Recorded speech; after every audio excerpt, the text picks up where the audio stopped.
Welcome to August 16th, 2023 Lunch and Learn. Most of you will know I'm Jessica Hamlin. I'm the Executive Director of Shumla. And today I'm going to talk about, aren't we done yet? I mentioned that I kept this group a little bit smaller so we could have more of a conversation than we kind of get to at most of our Lunch and Learns. And I'm not actually showing slides this time, because the topic is Shumla as an organization rather than the rock art specifically. So really this is going to be kind of, I'll talk for a bit, but then I'd love to have some conversation and hear what you guys think about the things that I share.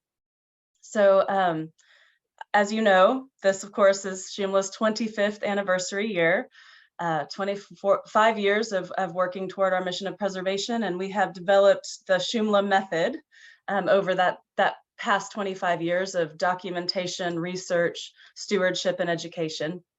But we have recently, as we've been talking about our long past and what is coming into the future, what we're preparing for, have had some people say things like, well, you know, when will you be finished? And I hear that sometimes in archaeology too, where people say, you know, won't there be a time when everything's been found? You know, won't there be a time when archaeology is done?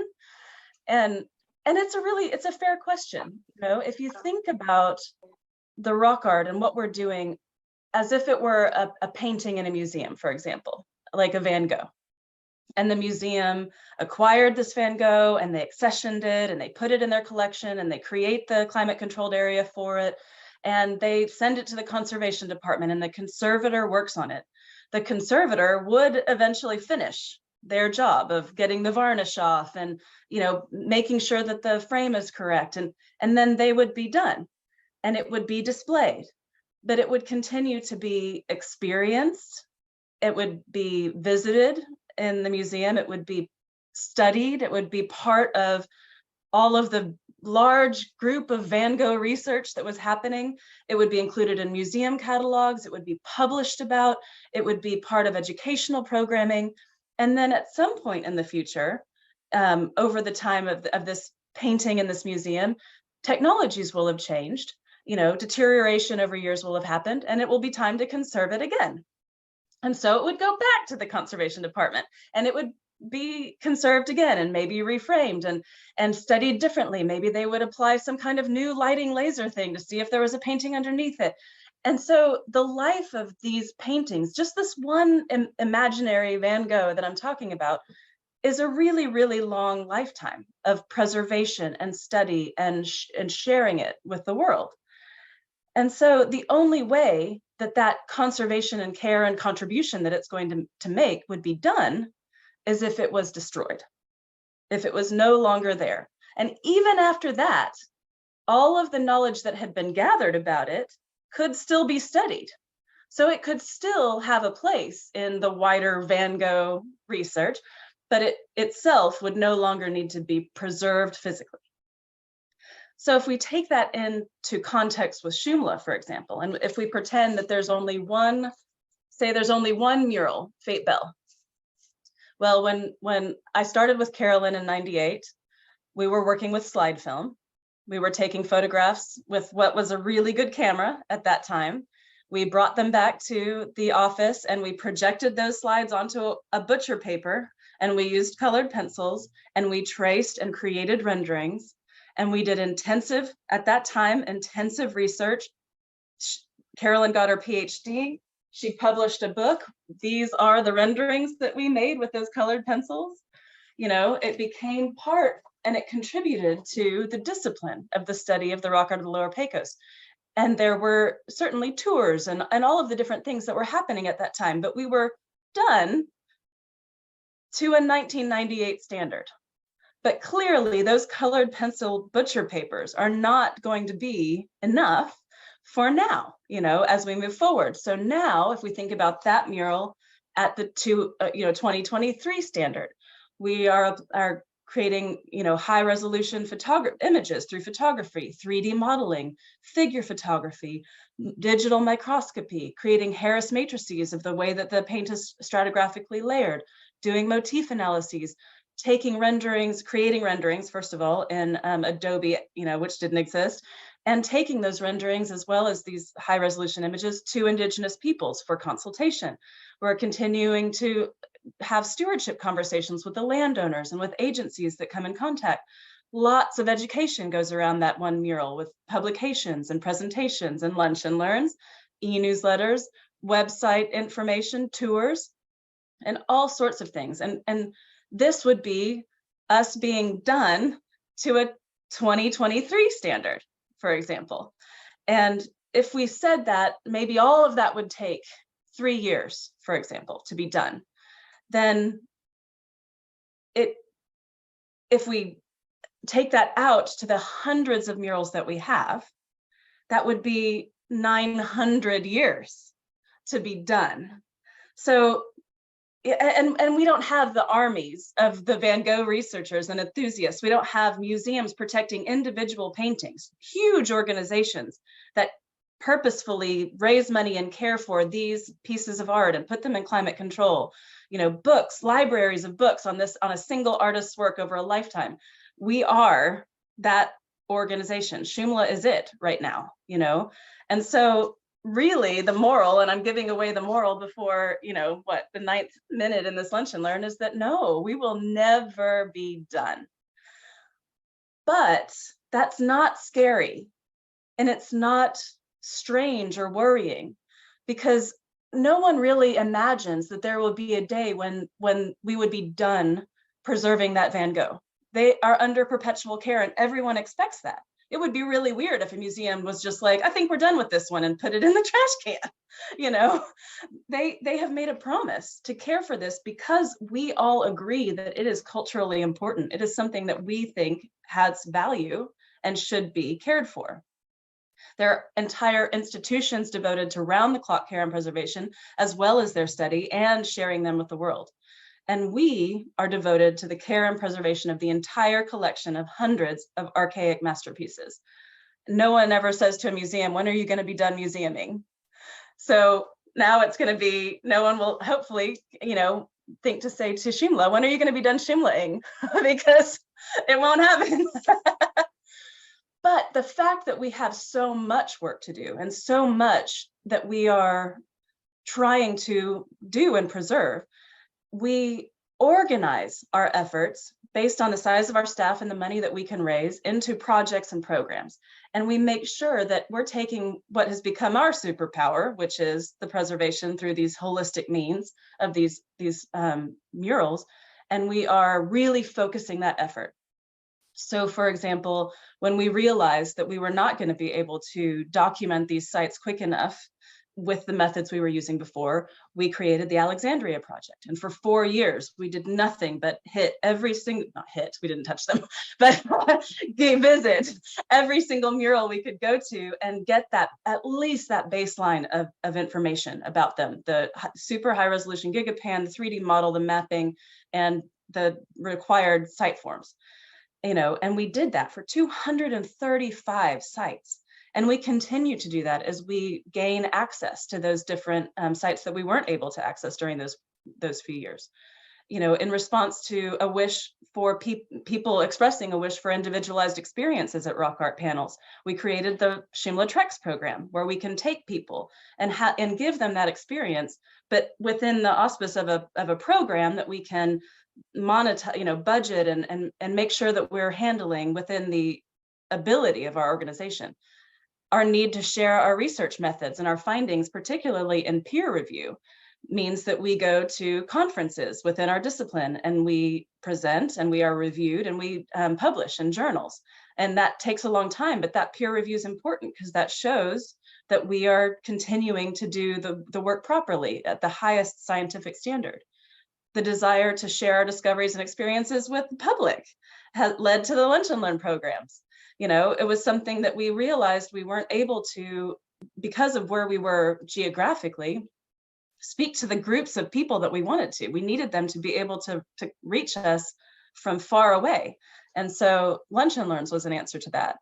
And the ability to finally answer some of the most fundamental questions that we have had aching for years led to the Hearthstone Project, when we realized that we could conduct this Indigenous consultation, that we had developed a method for radiocarbon dating the rock art that was very, very reliable, and applying those things and working with the National Science Foundation and National Endowment for Humanities to answer some of these questions. These are the things that help us to encase this giant job of caring for and sharing the rock art of the Lower Pecos, encase it into manageable bits for our organization. And the key, I think, really is that we're not just working in the present. We are building something greater. We are always planning for the future. And one of the things that kind of gets lost because it's not as sexy and fun is our data, our archive of information. When we are gathering all of this information, it is all going into Shumla's archive in a way that is, if every one of us was taken away by a tornado to Oz, a person could go into that archive and know exactly what they're looking at. Every file is named properly. Everything is very clear. And our hope is to, at sometime in the near future, make it accessible, because we really want other people to join us. We don't want to be the only institution doing this. We want researchers to come, and we have lists and lists of questions. I have endless lists of questions that we have about the rock art of the Lower Pecos.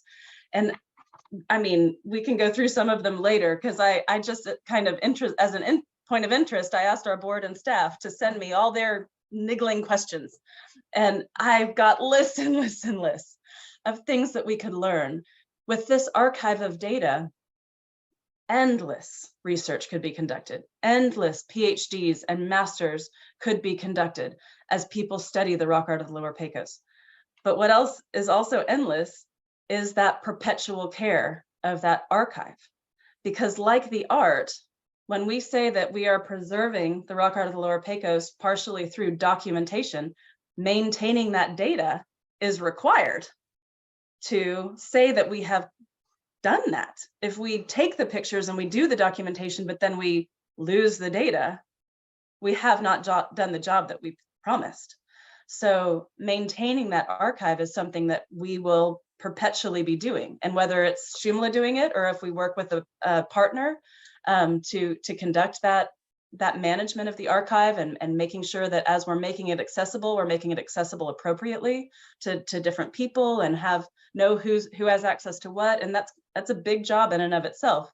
It's almost like having a baby, and then you have to actually care for the baby. In our case, the baby is that data that we have amassed and continue to amass. You know, we continue too with the education of the landowners. This is, again, back into this long-term strategy.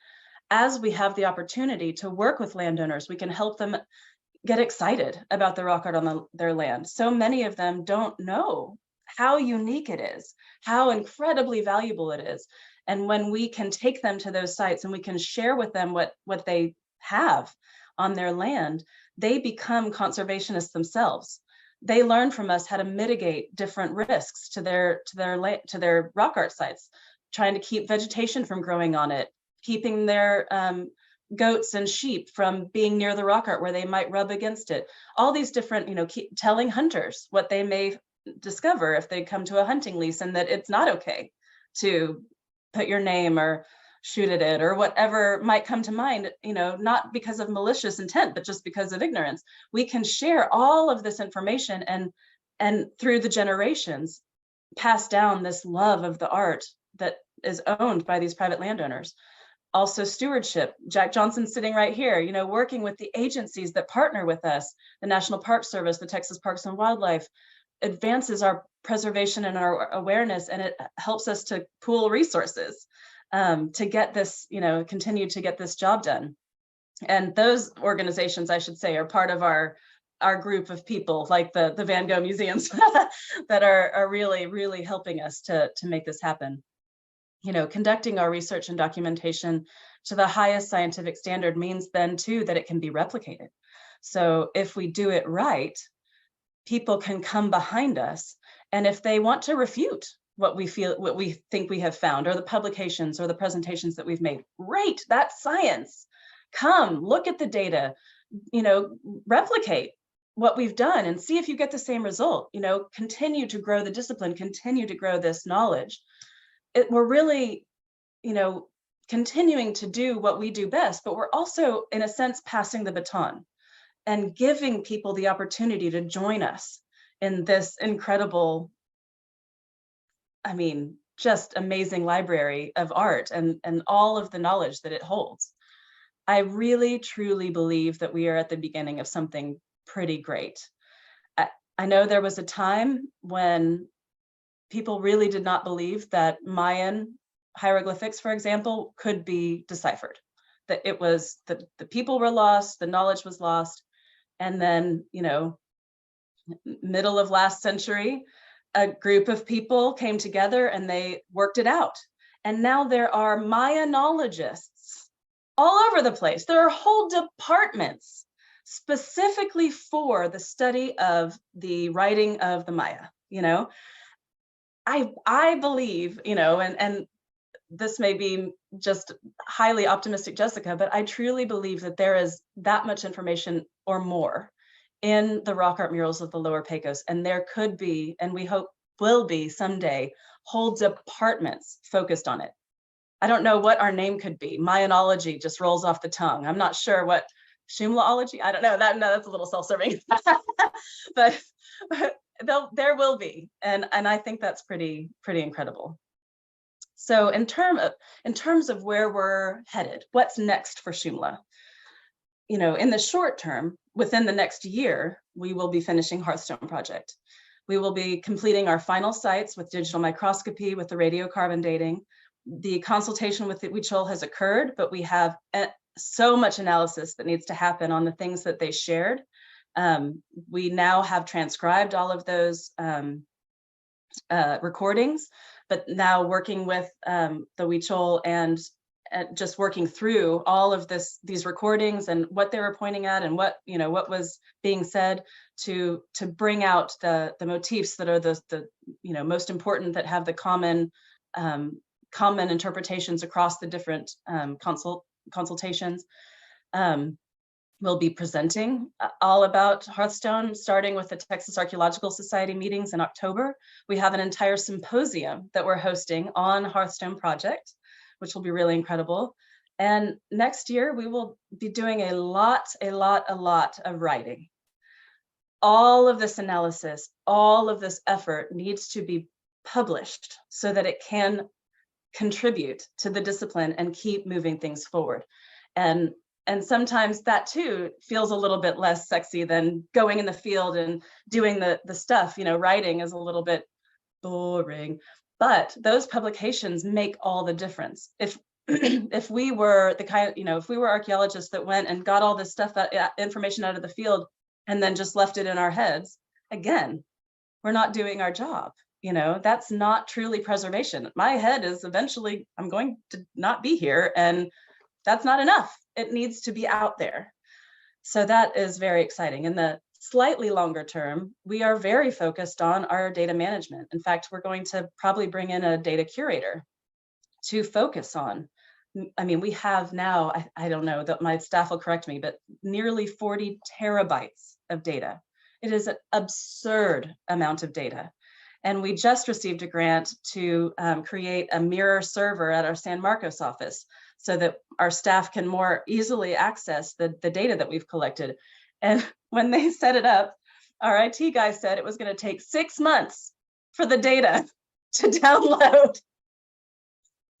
So it is an absurd amount of data that we have gathered, and it takes a lot of work to maintain it, but it is going to be the foundation for this study that we are hoping to engender around all of this incredible information. We also, like I said, we want to make it accessible to a certain level. We want to take some of, kind of the baseline level and put it in a place where people can see it and interact with it from all over the world through the internet. Safely, certainly with no geographical data, obviously all of the safeguards in place. Another big thing that we are focused on in the coming years, hopefully near-term years, 5 to 10 years, is doing our documentation and our research in Mexico. We have because of necessity, really only been able to focus on the United States side of the border. But there is just as much amazing rock art on the Mexico side. And we are moving in the direction of creating the relationships and building the projects that will allow us to go there and finally document those sites and add them to the archive, because the archive will never be complete if we have an entire side of the river that is not included. As I've said before, and we all say, that river was not a boundary, it was a highway. And that data is just as important. So it's got to be in there, and we've got to get there.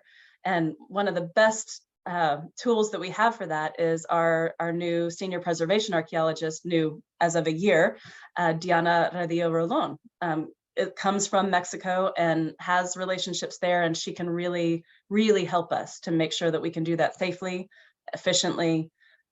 So that's a really exciting thing coming down the pike. You know, we will continue to do things that are really working. Our educational programming, we have honed over 25 years to something that is really supplying the education and the engagement that we're hoping for, with treks for in-person experiences, with lunch and learns for people to get in contact with us and learn from us from all over the globe, with public and academic presentations, public and academic publications, internships, even our social media presence, to just continue to have that information and that awareness out there, to bring people to us and help them not only to want to become a part of this amazing work that we're doing, but also help to fund it. And of course, just continued stewardship with landowners as we gain access to more and more sites and meet more and more landowners, to continue that stewardship, to help them create mitigation plans for how they can protect the rock art on their land. Working with agencies, you know, we work even with the Border Patrol to, you know, those people are on these properties, and we need to let them know what they will find and why it's unique, and how to, you know, help us. If you see something happening to a rock art site, you may be the first and only to see that happening. Let us know, you know. Also with tribes, you know, bringing in more Indigenous consultation, just involving them at a level that you know, we really haven't been able to before, and want to. It's so valuable to have their input. And museums. We have, you know, partnered with the Whitty Museum in San Antonio for their People of the Pecos exhibit. We partnered with the Houston Museum of Natural Science for an exhibit there in their Hall of the Americas. And we love the opportunity. We even partnered with Altamira in Spain and had an exhibit there. It's wonderful to be able to work with them and just bring this rock art to people all over the world. And finally, in the short term, being the next 25 years, we are working, and we just started to launch an organizational endowment to try to help us get to a point, certainly now that we're 25 years old and we know that we're planning to be around for a long time, get to the point where we're not scraping to raise our annual budget every single year, but that we can get to a point where an organizational endowment will help to cover a lot of that administrative and necessary cost, where then we can fundraise more specifically for projects and the more exciting stuff that would make our lives easier and allow us to grow in the right way. You know, then in the longer term, we have so many dreams for 25 years and further. We hope, like I said, that people will be able to read the murals, just like Mayanologists read Mayan hieroglyphics. We hope that they will be widely studied and that there will be whole university departments devoted to them.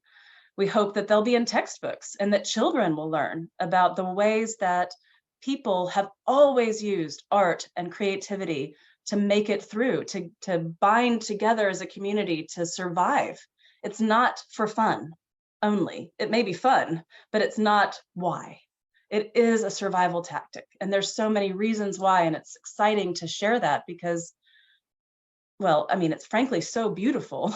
It's mind-blowing and really exciting to look at and engage with, but also just so many different lessons can be learned from it. It would be wonderful if it could be in Texas textbooks and many others.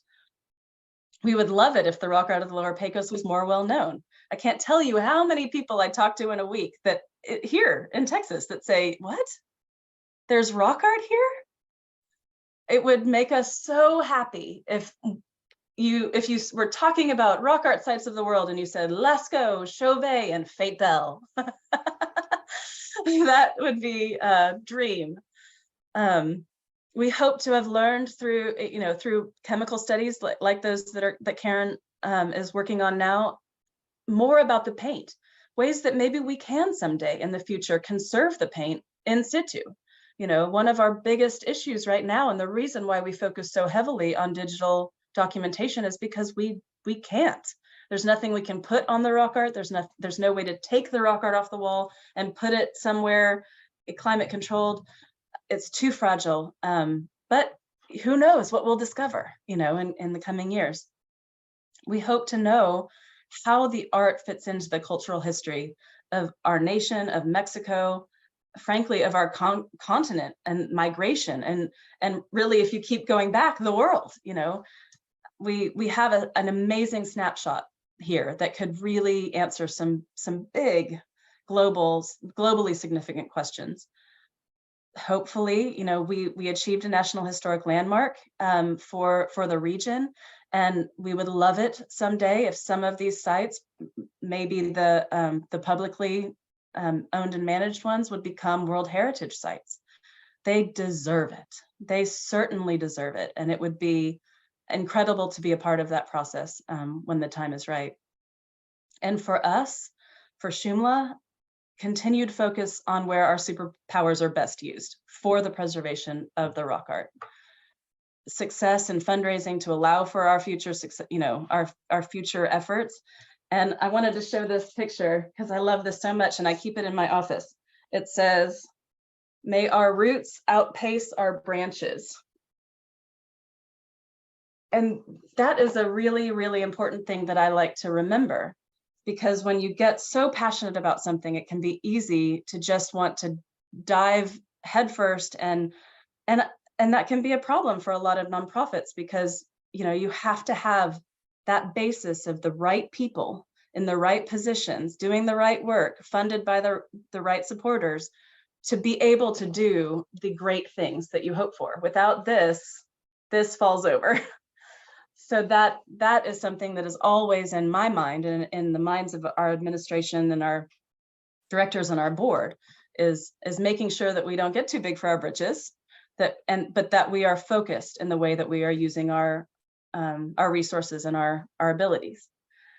So before I open it up for questions and discussion, which I can't wait for, I had one thing I wanted to read to you that's one of my favorite things. This is one of our partners, Getty Conservation Institute. This is their definition of rock art. Rock art is a shared heritage that links us to powerful ancestral worlds and magnificent landscapes of the past. Through its existence, nature and culture are connected in the landscape. It resonates with our collective and individual identity while stimulating a vital sense of belonging to a greater past. Rock art illustrates the passage of time over tens of thousands of years of environmental and cultural change. It incarnates the essence of human ingenuity and facilitates contacts today between cultures and aspects of spirituality. This fragile and irreplaceable visual heritage has worldwide significance, contemporary relevance, and for many Indigenous peoples, it's still part of their living culture. If we neglect, destroy, or disrespect rock art, we devalue our future. I just love that. So I am excited to just open it up now and have a conversation about what you've heard, about questions you have about Shumla as an organization and where we're headed. Let me look real quick and see if there's anything in the chat. Oh. Jack said he's been struggling to get 2 terabytes on the resources server at the park. So we must be really struggling with 40. Yes. Bob, was that you waving? Did you have a question or a thought? Well, we've got all these drives sitting up here. I was just pointing at. Oh, So yes. we've got that. Similar. We've got that kind of volume. Yes. Yes. We understand a lot of these issues, of course, and with the Museum of Northern Arizona, after you were saying all the places you'd shown exhibits, I thought, oh, let's get you even out here. Got to think the bigger picture than just Texas. Now, I'm from San Antonio. I understand the Texas way, but I think we really do, all of us, like the museum up here says, oh, we're Colorado Plateau. We want to give our library to them, but they want us to focus mostly. Oh. They want. Well, I've got Shumla listed also that you may get some of our books when we're gone. We still want them now, of course, but we should be thinking about that, how we can mesh together better in a wider range. Yes, absolutely. So many research questions. I mean, this list is endless. And so many of the questions are, how is it all connected? What were there's just, yes, absolutely. If we could be our own university department and just bring in all these students and then, just get this think tank running, gosh, what we would find. But again, that would be before we don't have the roots for that kind of tree, not yet at least. Any other thoughts? I'm interested in what you said about Mexico. Yeah. And whether or not, there's opportunity to, partner either with universities in Mexico or state organizations or state governments to, security is obviously going to be a major issue in that region. Yeah. And local partners. I just wondered, I know that's probably too far in the future, but I'm just curious. No, it's not too far in the future. It's something we're working on now for sure. We have good relationships with INA, which is the university. I'll say it wrong if I try to say it in Spanish. Not the university. INA is the government department, and then UNAM is the university. And their archaeological groups. We have good relationships with them. The region that we're trying to access is a region that is not visited commonly. But it is an area of great interest to the archaeologists in Mexico, particularly with the research that we have developed and showing that these have such incredible connections to the Mesoamerican belief systems. You should see the Mexican archaeologists when we talk with them. It's like if Egyptologists suddenly discovered that the Alexandria Library had actually not burned. And they just have access to more information than they ever dreamt possible. So I think it's going to be possible. There will be a large security cost. That is going to be the biggest issue. And that's something that we'll take really seriously. That we've been told that you might make it back, but you definitely wouldn't come back with your trucks or your equipment. So there's a lot to work out there, but there's a lot of landowners in that region that we are starting to make relationships with, and I think that it's going to be, I don't want to say exactly when, but hopefully sooner rather than later, we'll be able to at least get a start, begin to get our foot in the door, go for 2 weeks, do some survey, get an idea of what we're working with. It'll be a slow process, but it has to happen. Absolutely.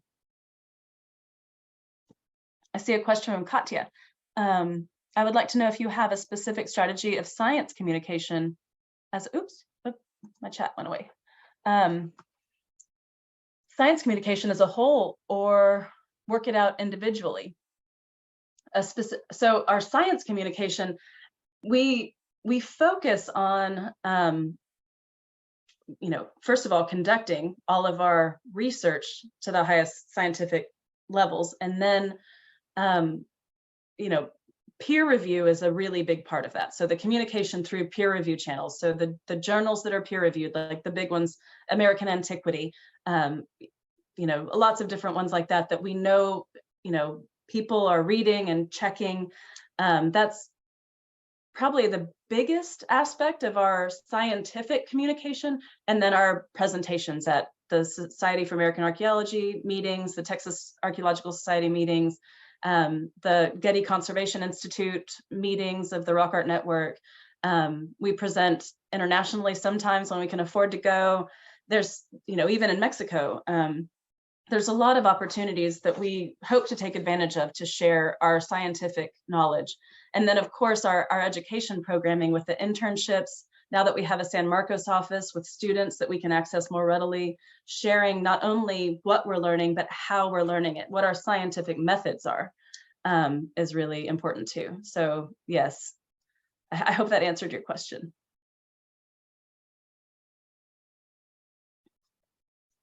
Any other questions or thoughts? I was also just had one other question about all your data. That is, I assume, backed up in multiple physical locations, right? Yes, triple backup. Actually quadruple if you count the server that I have in that drawer over there. We have 2 that are not connected to the internet, 2 that are connected to the internet, and that's just the backups. And then we have the original. So yes, and we're really thoughtful about ransomware and all those different types of things that could occur. So yes, we're constantly backing up. It's expensive, but it's required. Yeah. Yeah. Any other thoughts? Any other hopes for what Shumla might do? What you thought you might hear today?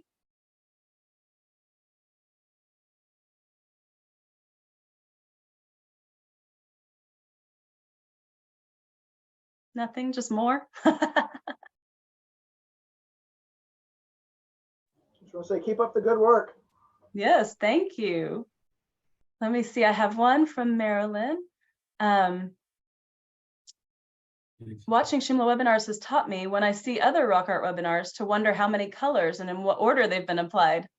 And so many other details that other organizations often don't study. That's true. We, with the different methods that we've developed, we're trying to share that with other organizations that study rock art across the world. So the opportunity to try to understand the stratigraphy of the paint, the opportunity to look at the rock art as a 3-dimensional rather than just a 2-dimensional view. There's so many different ways to see this scientifically and just artistically. And we hope to, if in a perfect world, if we had the financial ability, we would love to have someone on staff who could travel to these different locations and teach, to South Africa, to Australia, we've had folks from Mongolia come to us and ask about our methods and how they can preserve their rock art. There is rock art everywhere, but it has so long been sort of that stepchild of archaeology and seen as very subjective that it has not received that scientific lens that it really deserves. And people are starting to come around. So yes, we would love to continue to share those different ways of studying and viewing the art with other rock art organizations.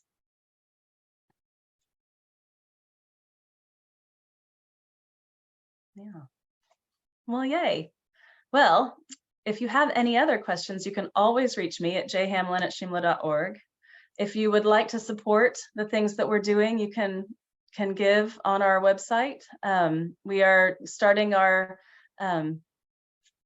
fall, if it can be called fall, fundraising effort soon. It may not be fall for some time. It may not feel like fall for some time, but we will be doing that. Finishing Hearthstone is one of our big pushes. So very excited for that. And oh, I'm sorry, Evelyn, did you have a question? Well, not a question, just a comment. Oh. I'm really pleased that you're talking about having an endowment because it's so important, and you're gonna have to reach out and get a lot of people who are getting like us to consider trusts and putting Shumla in them as we've done, but we're small. You've got to think bigger, and in Texas you can. So yes. Yes, that is the hope. It will make a big difference, and you have to start somewhere. So it's, yeah, we're very excited. This 25th anniversary year just feels really special to us for a lot of reasons, and that's one of them. Thank you for mentioning that, Evelyn.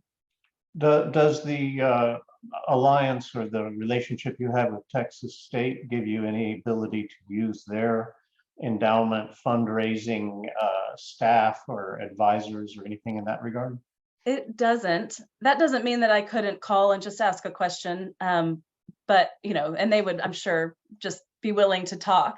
But the way that we're affiliated is really just that we're renting, they're willing for us to rent space from them. They trust us, our scientific work, our educational programming, but we are not formally affiliated.